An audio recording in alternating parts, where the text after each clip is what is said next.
আগামীকালকে বাংলাদেশ সময় ভোর 5টা অর্থাৎ শুক্রবার ভোর 5টায় ক্রোয়েশিয়া এবং পর্তুগাল মাঠে নামছে। তো এই ক্ষেত্রে রিয়াল মাদ্রিদের দুই সাবেক সতীর্থ লুকা মডরিচ এবং রোনালদো পরস্পরের মুখোমুখি হচ্ছে এবং আছে। তো এই ম্যাচ নিয়ে স্বাভাবিকভাবে প্রত্যাশার পারদ সমর্থকদের মধ্যে অনেক বেশি। তো দেখার বিষয় হচ্ছে কে শেষ হাসি হাসে, এটা নিয়ে অনেকের মনে প্রশ্ন যে ক্রোয়াটরা কেমন খেলতে পারে, আর পর্তুগাল আসলে নিজেদের যে গ্রুপ পর্বে যে খেলা খেলেছে সেটা থেকে বেরিয়ে এসে নিজেদের যে ক্যালিবার সেটা শো করতে পারে কিনা, এটা নিয়েও অনেক প্রশ্ন আছে। এখন দেখার বিষয় তারা সেটা করতে পারে কিনা, সে বাস্তব তাদের যে ক্যালিবার সেটা মাঠে শো করতে পারে কিনা, এটা দেখার বিষয়। এখন এই ক্ষেত্রে একটা কথা বলবো যে রোনালদো এবং পর্তুগালকে নিয়ে কথা বলতে গেলে বারবারই একটা কথা বলেছি যে রোনালদোকেও যেমন টিমের জন্য মানে তার সে আগের হাতে খেলার চেষ্টা করতে হবে যতটুকু সম্ভব, সেটা করতে হবে এবং টিমকেও মাথায় রাখতে হবে তার টিমের বাকি প্লেয়ারদের। রোনালদো এখন এই বয়সে যা করতে পারে সেটা মেনে নিয়ে সেটা অনুসারে সে কিন্তু দলের অন্যতম সেরা পারফর্মার এবং তর্ক সাপেক্ষে সেরা পারফর্ম করে সে দলে আছে। এমন নয় যে কোনো কোচের দয়ায় বা এতে দলে আছে, এটা ফ্যানরা অনেক কথাই বলবে, সেসব নিয়ে হিসেব করলে আসলে প্লেয়ারদের হিসেব করলে যা চলে না, কারণ প্লেয়াররা আমাদের চেয়ে একটু হলেও ভালো বোঝার কথা। সেক্ষেত্রে বলবো যে পর্তুগালের টিমমেটরা তাকে কতটা সাপোর্ট দিতে হবে পারবে এটা দেখার বিষয়। বিশেষ করে ব্রুনো ফার্নান্দেজের কথা না বললেই নয়। ব্রুনো ফার্নান্দেজের কথা বারবারই বলছি যে ওর ক্লুলেস খেলাটা পর্তুগালের জন্য ক্ষতির কারণ হয়ে দাঁড়াচ্ছে। ও কিন্তু পর্তুগাল দলের অ্যাটাকিং লাইনের ইঞ্জিন বলা চলে ওকে, ব্রুনো ফার্নান্দেজকে। এখন ব্রুনো ফার্নান্দেজ যদি নিজের ক্যালিবার না বুঝতে পারে এবং সেটা অনুসারে ক্যালিবার বুঝে সে অনুসারে খেলা না খেলতে পারে, তাহলে পর্তুগাল বিপদে পড়বে। ব্রুনো ফার্নান্দেজ ভালো খেলবে, পর্তুগাল ভালো খেলবে। ব্রুনো ফার্নান্দেজ ফ্লপ গেলে পর্তুগাল ফ্লপ যাওয়ার সম্ভাবনা বেশি হবে, এটা হচ্ছে বাস্তবতা। এটা এ নিয়ে কোচ কিভাবে তাকে মোটিভেট করবেন এটাও দেখার বিষয় আছে, আর সেই মাঠে কিভাবে নিজের উপস্থিতিটা তার কাজের মাধ্যমে জানান দেয় সেটা দেখার বিষয়।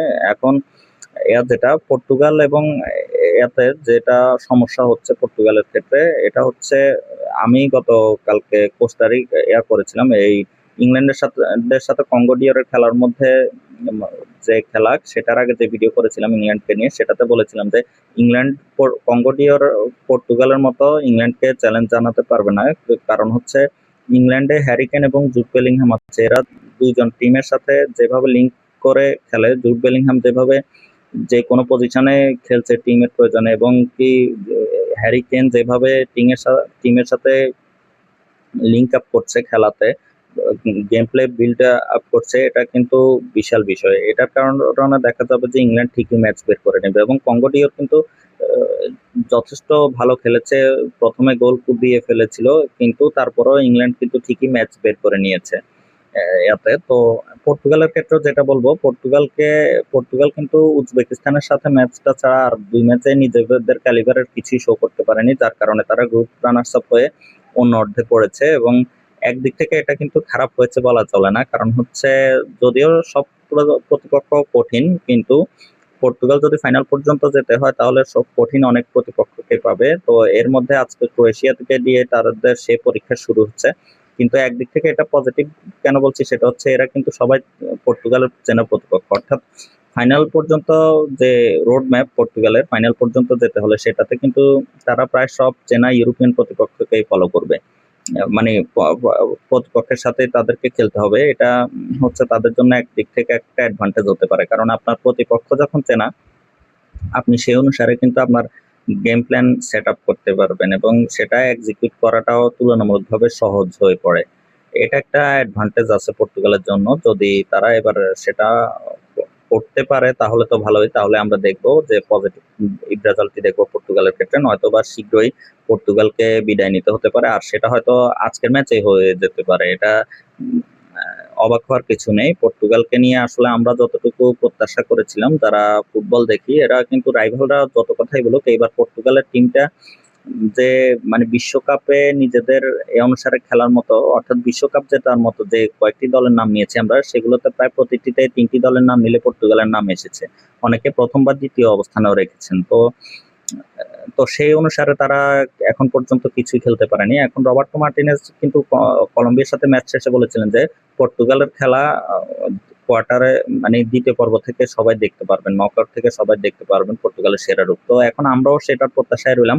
দলগুলো ভালো খেললে আসলে শিরোপা তো এক দলই জিতবে, কিন্তু শেষ পর্যন্ত আসলে যে দলগুলোর খেলা আমরা ফলো করি বা যাদের কাছে প্রত্যাশা থাকে, তারা যদি প্রত্যাশা অনুসারে ডেলিভার করতে পারে, অর্থাৎ কোয়ালিটিটা শো করতে পারে, তাহলে কিন্তু ফুটবল ফ্যানরা খুশি হয়, এটা হচ্ছে বিষয়। তো দেখা যাক পর্তুগাল তাদের সেরা রূপে ফিরতে পারে কিনা, নাকি কাগজে কলমে সেরা হয়ে থাকতে হয়, সন্তুষ্ট থাকতে হয়, সেটা দেখার বিষয় আছে। তবে পর্তুগালের যে প্রতিপক্ষ ক্রোয়েশিয়া, এদেরকে খাটো করার কোনো সুযোগ নেই। 2018 বিশ্বকাপের ফাইনালিস্ট এবং 22 সালের সেমিফাইনালিস্ট, তো তাদেরকে এবং তারা কিন্তু ইউরো নেশনস লিগের নিয়মিত সেমি, তারপরে ফাইনাল পর্যন্ত খেলছে নিয়মিতভাবে। তো লুকা মডরিচ তাদের যে সেরা তারকা, সে কিন্তু আমরা যারা রিয়াল ফ্যান তারা তাকে জিদান পরবর্তী সময় সেরা মিডফিল্ডার বলে দাবি করি, এবং দাবিটা কিন্তু একেবারে অযৌক্তিক নয়।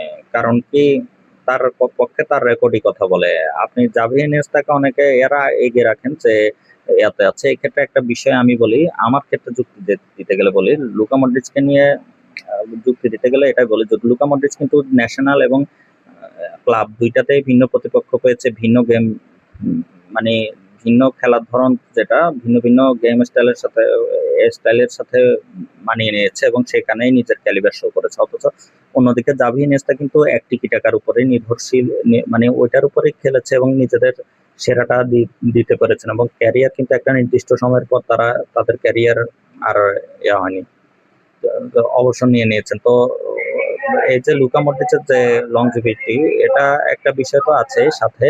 তার যেটা ন্যাশনালে সে রাকিটিচকে পেলো, তারপরে কোভাচিচকে পেলো, তারপরে ইয়াতে পেলো, এরপর এই ক্লাবের হয়ে সে টনি ক্রুজকে পেলো। এর আগে টটেনহামে খেলে ভালো খেলো, রিয়ালে সে তকমা পেলো প্রথম সিজনে, এরপরে সে নিজের ক্যালিবার শো করে ব্যালন ডিওরও জিতেছে। তো এই ক্ষেত্রে মানে লুকা মডরিচকে সেরা দাবি করার পক্ষে যথেষ্ট পরিমাণ ভ্যালিড কারণ আছে। এখন সে ন্যাশনালের হয়ে কোনো শিরোপা জেতেনি, এটা যদি যুক্তি হয় তাহলে বলতে হবে যে আপনি আসলে আমরা আসলে বোকা স্বর্গে বাস করছি। কারণ ক্রোয়েশিয়ার যে টিম, সেটা কখনোই আসলে শিরোপা জিতে যাবে এত দূরের কথা, সেটা কোয়ার্টার বা মানে সেমি বা ফাইনাল পর্যন্ত কোনো টুর্নামেন্টে খেলতে পারে, এটা আমরা চিন্তা করিনি। গোল্ডেন জেনারেশন, যতই গোল্ডেন জেনারেশন আসুক, সেটা নিশ্চয়ই স্পেনের গোল্ডেন জেনারেশনের মতো নয়, বা এর যেটা ওইটার মতো নয়। আর্জেন্টিনা বা ব্রাজিলের ক্যালিবারের টিম বা ফ্রান্সের যে টিম, সেটার মতো অবশ্যই নয়, এটা যে কেউ স্বীকার করবেন। তো সবার উপর সবকিছু প্রত্যাশা